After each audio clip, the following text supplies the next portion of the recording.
செய்திகள் தொடர்கின்றன. தாம்பரம் அருகே 2 இருசக்கர வாகனங்கள் மோதிக்கொண்ட விபத்தில் கல்லூரி மாணவன் உயிரிழந்த நிலையில் இந்த விபத்திற்கான பதப்பதக்க வைக்கும் சிசிடிவி காட்சிகள் வெளியாகி அதிர்ச்சியை ஏற்படுத்தியுள்ளது. சென்னை கிழக்கு தாம்பரம் ஐஏஎஃப் சாலை புரொஃபசர் காலனி அருகே இருசக்கர வாகனத்தில் கல்லூரி மாணவர் ஜனார்த்தனன் மற்றும் மாணவி ஆண்ட்ரியா ஆகியோர் சென்றுள்ளனர். அப்போது பக்கவாட்டில் சாலையில் திரும்பிய போது எதிரே மற்றொரு இருசக்கர வாகனத்தில் அதிவேகமாக வந்த கல்லூரி மாணவர் சஞ்சய் இவர்களில் இருசக்கர வாகனத்தின் மீது நேருக்கு நேர் மோதியதில் ஜனார்த்தனன் மற்றும் ஆண்ட்ரியா ஆகிய இருவரும் தூக்கி வீசப்பட்டு பலத்த காயமடைந்தனர். இதனையடுத்து அவர்களை மீட்ட அப்பகுதி மக்கள் சிகிச்சைக்காக தனியார் மருத்துவமனையில் அனுமதித்தனர். இதில் ஜனார்த்தனன் சிகிச்சை பலனின்றி உயிரிழந்த நிலையில் ஆண்ட்ரியா மற்றும் சஞ்சய் ஆகியோருக்கு சிகிச்சை அளிக்கப்பட்டு வருகிறது. மேலும் இந்த விபத்து குறித்து வழக்கு பதிவு செய்த பள்ளிக்கரணை போலீசார் விசாரணை மேற்கொண்டு வருகின்றனர். இந்த நிலையில் இந்த விபத்து குறித்த பதைப்பதைக்க வைக்கும் சிசிடிவி காட்சிகள் வெளியாகி அதிர்ச்சியை ஏற்படுத்தியுள்ளது. தேர்தல் விதிமுறைகள் அமலில் உள்ள நிலையில் பல்வேறு பகுதிகளில் வாகன சோதனையில் ஈடுபட்ட தேர்தல் பறக்கும் படையினர் பல லட்சம் மதிப்புள்ள பணத்தை பறிமுதல் செய்துள்ளனர். தமிழக சட்டமன்ற தேர்தல் வரும் ஏப்ரல் 23ஆம் தேதி நடைபெறவுள்ளதையொட்டி தேர்தல் நடத்தை விதிமுறைகள் அமலில் உள்ளது. இந்நிலையில் தஞ்சை, நாவாட்டம், திருவையாறு சட்டமன்ற பகுதிகளில் தேர்தல் பறக்கும் படையினர் தீவிர சோதனையில் ஈடுபட்டனர். அப்போது இருசக்கர வாகனத்தில் வந்த தஞ்சாவூர் கொண்டிராஜாபாளையம் பகுதியைச் சேர்ந்த சதீஷ் என்பவரை ஆய்வு செய்ததில் அவரிடம் ரூ.1,35,000 இருந்தது தெரியவந்தது.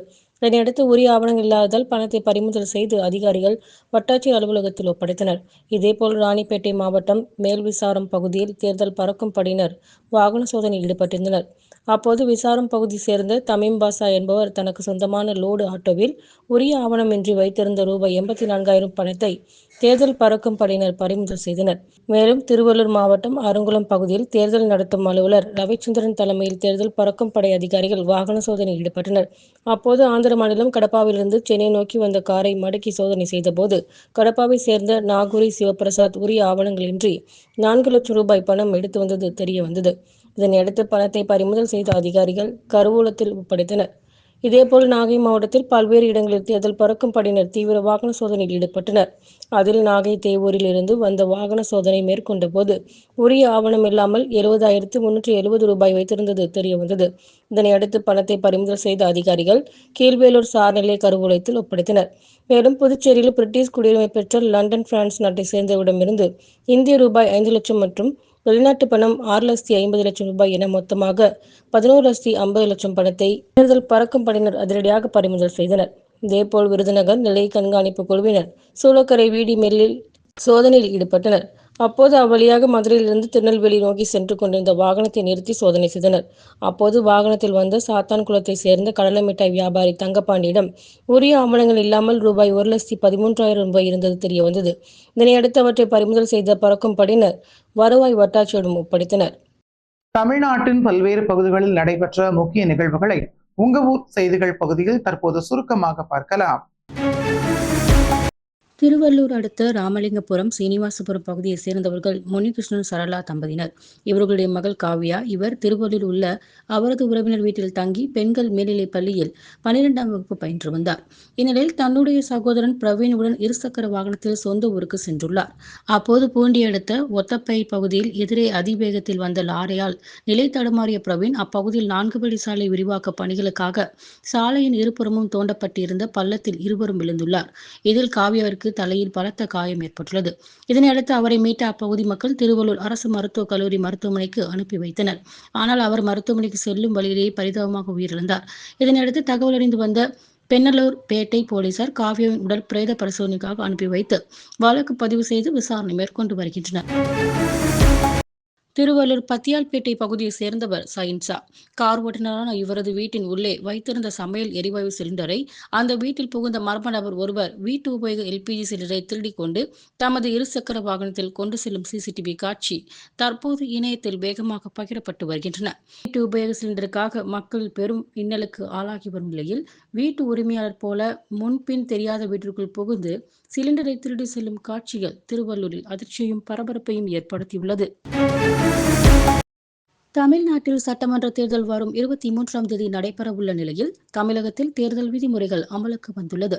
இந்நிலையில் திருப்பத்தூர் மாவட்டம் வாணியம்பாடி அடுத்த மீட்டூர் பகுதியில் தேர்தல் பறக்கும் படை அதிகாரி அர்ச்சனா தலைமையில் சோதனையில் ஈடுபட்டிருந்தனர். அப்போது அவ்வழியாக சங்கீதா என்பவர் ஓட்டி வந்த இருசக்கர வாகனத்தை அதிகாரிகள் சோதனை செய்தபோது அதில் உரிய ஆவணங்களின்றி கொண்டு செல்லப்பட்ட 85,400 ரூபாயை தேர்தல் பறக்கும் படையினர் பறிமுதல் செய்து வாணியம்பாடி சட்டமன்ற தொகுதி தேர்தல் நடத்தும் அலுவலர் அஜிதா பேகத்திடம் ஒப்படைத்தனர். தமிழகத்தில் தேர்தல் நடத்தை விதிமுறைகள் அமலில் உள்ளது. இந்நிலையில் திருவள்ளூர் மாவட்ட தேர்தல் அலுவலர் மாவட்ட ஆட்சியர் மு. பிரதாப் உத்தரவின் பேரில் ஆரங்குளம் பகுதியில் தேர்தல் நடத்தும் அலுவலர் ரவிச்சந்திரன் தலைமையில் தேர்தல் பறக்கும் படை அதிகாரிகள் வாகன சோதனையில் ஈடுபட்டனர். அப்போது ஆந்திர மாநிலம் கடப்பாவிலிருந்து சென்னை நோக்கி வந்த காரை சோதனை செய்தபோது அதில் நாகூரி சிவபிரசாத் என்பவர் உரிய ஆவணங்கள் இன்றி எடுத்து சென்ற 4 லட்சம் ரூபாய் பணத்தை பறக்கும் படையினர் பறிமுதல் செய்தனர். மயிலாடுதுறை கண்ணார தெருவில் கஸ்தூரி அபார்ட்மெண்ட் என்ற குடியிருப்பு உள்ளது. இங்கு தினேஷ் என்ற எலக்ட்ரீஷியன் தங்கியுள்ளார். இந்த அபார்ட்மெண்டில் கடந்த மாதம் 25ஆம் தேதி நள்ளிரவு நுழைந்த நபர் ஒருவர் அங்கு நிறுத்தப்பட்டிருந்த தினேஷின் பழைய இருசக்கர வாகனம் ஒன்றை பூட்டை உடைத்து திருடி சென்றுள்ளார். ஆனால் பெட்ரோல் இல்லாததால் சில நிமிடங்களில் மீண்டும் அந்த இருசக்கர வாகனத்தை அதே இடத்தில் நிறுத்திவிட்டு தினேஷின் புதிய இருசக்கர வாகனத்தை திருடி சென்றுள்ளார். இதுகுறித்த சிசிடிவி பதிவுடன் தினேஷ் மயிலாடுதுறை காவல் நிலையத்தில் புகார் அளித்துள்ளார். இதுகுறித்து வழக்கு பதிவு செய்த போலீசார் பாண்டிச்சேரி மாநிலம் காரைக்கால் எல்லைக்கார தெருவில் வசித்து வரும் சுந்தரம் மகன் வினோத்குமார் என்பவரை கைது செய்து அவரிடமிருந்த வாகனங்களை பறிமுதல் செய்து மயிலாடுதுறை நீதிமன்றத்தில் ஆஜர்படுத்தி கிளை சிறையில் அடைத்தனர். சிமெண்ட், கம்பி உள்ளிட்ட கட்டுமான பொருட்களின் திடீர் விலையேற்றத்தை கட்டுப்படுத்த மத்திய மாநில அரசுகள் உரிய நடவடிக்கை எடுக்கவில்லை என்றால் உண்ணாவிரத போராட்டம் நடத்தப்போவதாக தமிழ்நாடு மற்றும் பாண்டிச்சேரியை சேர்ந்த கட்டுமான பொறியாளர் சங்கம் அறிவித்துள்ளது.